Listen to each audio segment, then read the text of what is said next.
So today we're going to be constructing this M48 Ops Tactical Commando crossbow.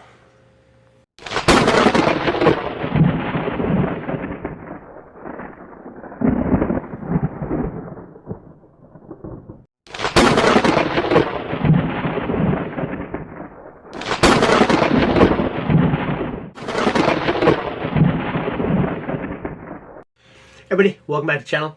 Alright, so today what we're going to be doing is we're going to be putting this crossbow together. Now, we did get this in our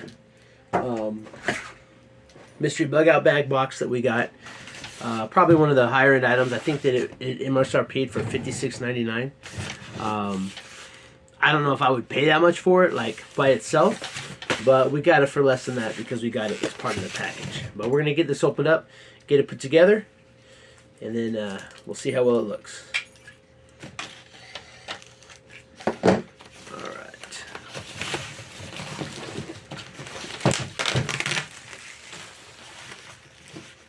Okay.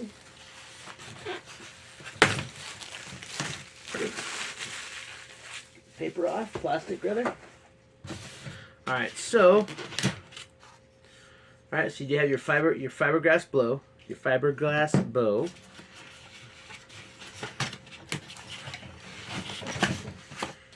You have your body, and this thing is actually pretty hefty. Okay, and it does work just like, I have another one that works just like this to cock it. Pull it up, brings it back, then you're good to go. Alright, pretty heavy duty though, it's got some weight to it. Alright, then it does come with instructions. We have 3 of these little aluminum bolts, although I have a ton of crossbow bolts for this because I do have I have a very similar crossbow already, so but this one does look to be a little bit heavier.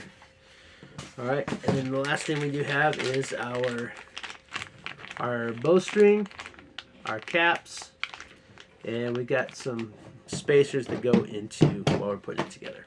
Alright, so we're going to get everything opened up here.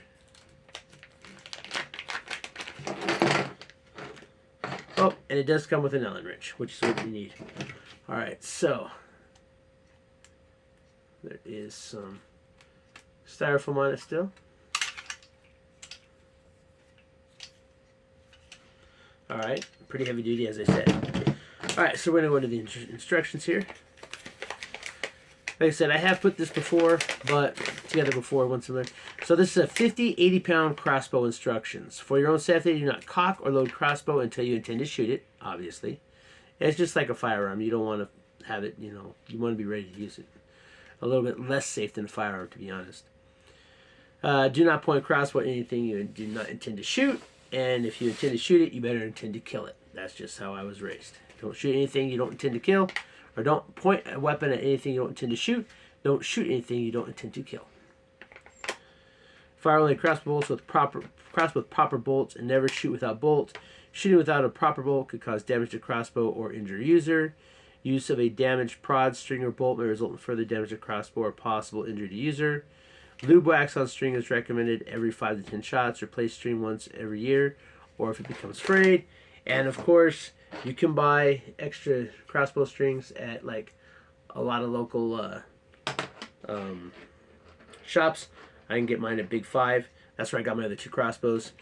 Now, the one thing that this did not come with, but I have 2 tubes of it already, is because it's like chapstick, but it's a wax that you use to coat your string so it doesn't, snap on you. All right, so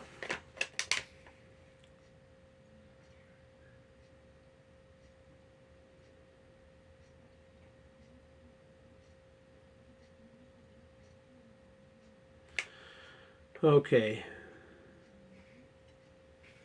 It's weird because the crossbow pictured is not even the same crossbow that we have. So, kind of generic crossbow, I guess. So, assembly for your 50-pound, insert prod into stock. Number 1. Verifying pressure pad is placed in between the back of the prod and the stock notch. Insert retaining screw in front hole, tighten to provide wrench.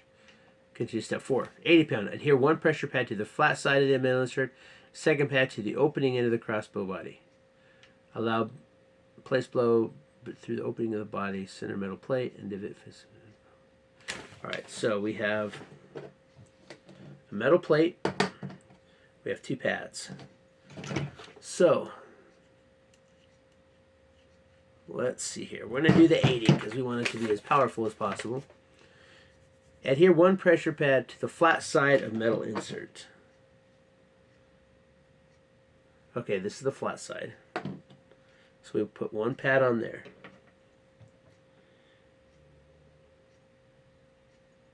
Adhere second pressure pad to opening end of the crossbow body. These instructions are not the greatest, so alright, so we have this right here. So we have a pad on there. 1 pressure, flat side of insert. Adhere second pressure pad to opening on end of crossbow body. So, but it doesn't say which side of the opening.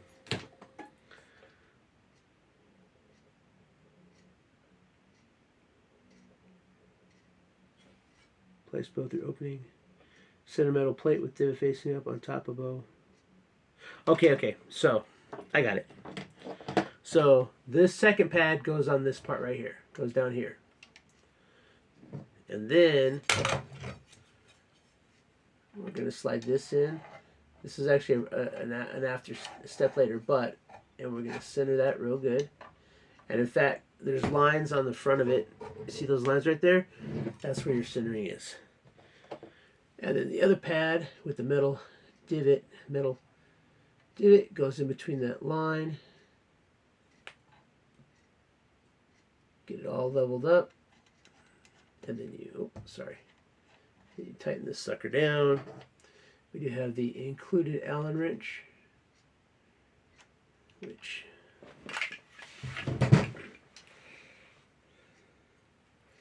get it nice and centered. There we go.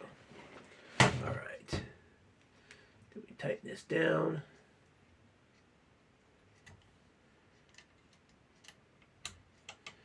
Make sure that's nice and tight in there.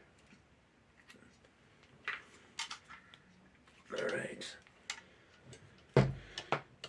Tighten with fried wrench. Make sure screw rest and metal plate divot do not over tighten to the point of cracking the pressure pad. Yeah, so you want it tight, but you don't want it to crack the pad. So there we go. All right, so that part's in. All right, secure plastic bowstring caps. These are the plastic bowstring caps.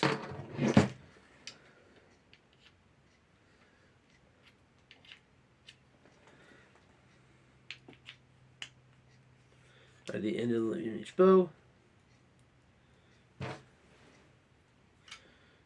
then on this one over here. Put it down nice and tight. And then you hit here. You put one. You hook it up on this side over here.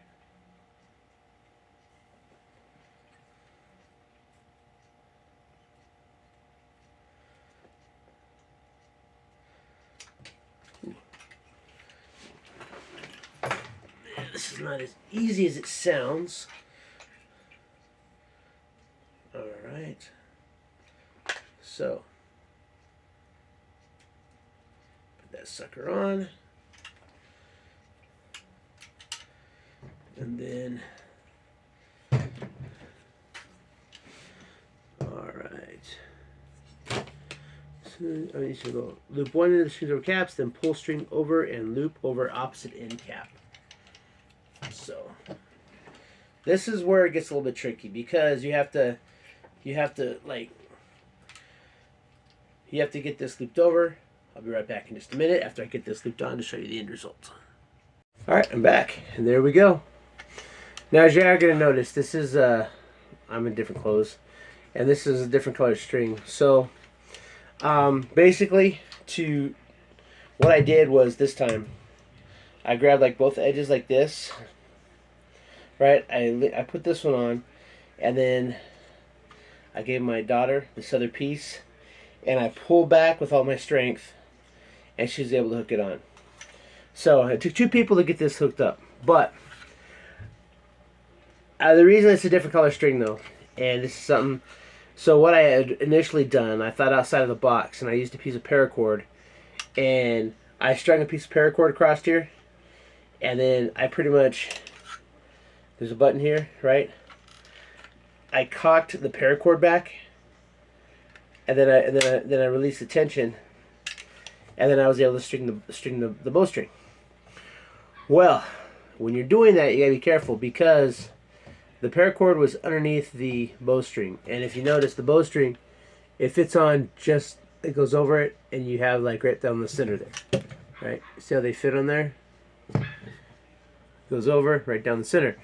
Well, the paracord was underneath it, and it was binding up. So as I was attempting to remove it, I cut too far, and I cut the bowstring. So there you have it. But as you can see, we now have a functional crossbow. Really, the other than getting this strung, the putting this together is really simple. It does have a pretty good draw strength. Allegedly, it flies 160 feet per second. We're gonna take this out and we're gonna give that a test. But for now, I just wanted to see that. Hey, look, we got ourselves a functional crossbow in the bug out bag. So it came with 3 bolts. I have a lot more because, again, this is not my first one of these. I have one that's almost like it. It's all black. It doesn't have this gold. So I have a lot of crossbow bolts for it. I even bought some broadhead ones. So you can use this to hunt. The side aperture, you have this one here brings your it up and down, and then this one right here, this one moves it left to right. And so obviously you're gonna have to sight this in. Once you get it sighted in, they're not the most accurate. The full size crossbows are much more accurate, but these are the most accurate. But if you can sight this in, you can probably get close enough to take out some small game. Squirrels, squirrels like to taunt you from the tops of trees, and you might be able to zero in and take down a squirrel. You might be able to take out a rabbit, maybe some birds. Let's see here. What else? What else can I say about this? Oh, the scales, the handle scales are cheap plastic. I'll give it that. These are cheap plastic. They kind of make it feel junky, but the body here is very well built metal.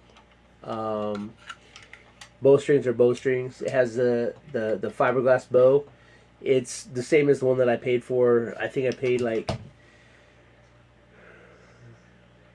60 or 80 for it at a sporting goods store, and this one it doesn't feel any worse made. So I have no reason to believe that this is not going to work and function just like it should. Here you have this metal bar here. So if you pull it back, you have a safe. If you look in there, see right up in here, nothing's going on. If you move it forward, you can see that it pushes the bowstring up. So it does have a safety. Don't ever store these loaded though. Especially these ones, because these ones are like really easy to load back. You just pull it here, and then you load your arrow. But we'll do that in another video because we're gonna kick this out and give us some practice shots. Because I like crossbows, I really do, and I have 2 of these ones now, so I can be like, what? No, not really. But no, but these are nice little. This is a nice little addition to that mystery bug out bag. I'll give it that, because not only can you use this for hunting, but if you have the right arrows and you have it zeroed in, you could potentially use this as self-defense. If you get somebody in the throat, they're gonna bleed out, especially if you have those broadheads like what I have. But yeah, but we'll get this zeroed in. We'll get some target shooting done in a future video, and we'll do a follow-up review. We'll actually do a review. This video is just more of like the putting together the Kommando, the M48 Ops Kommando crossbow. All right, until next time, keep prepping. Again, I think that this was the more I look at the bag, yeah, there's a lot of stuff in there that was kind of like, yeah, you know, like you got that, you know, we'll talk about something like that stupid multi-tool that doesn't even have like the wrenches that, it would make sense if you're going to have a multi-tool like that, especially in this type of functionality, that you're at least going to have, you know, the most common size to do knife work, but it doesn't. So it doesn't really make much sense. It's just a couple screwdrivers and stuff, and kind of a pointless multi-tool. Has a bottle opener though. Hey, that's a good thing, right? Bottle openers and compasses. You'll find like a lot of the, you know, a lot of different like tools like that. They'll put bottle openers and compasses on everything, and it's like, oh yeah, it's a survival tool. Yeah, it's just a little screwdriver, but it is what it is. But I think overall, I think I'm pretty happy with this bag purchase here. We'll try some of that food, because I mean, hey, it's good for 25 years, but may as well try it, because if it tastes horrible, I'm not gonna buy any more of it, you know. And like I said, I do like to taste the foods, because in that way, at least I know what I'm getting myself into before I buy, like, you know, a 6-month supply, a year supply, which I do plan on doing. I do plan on buying a year supply of a couple of these.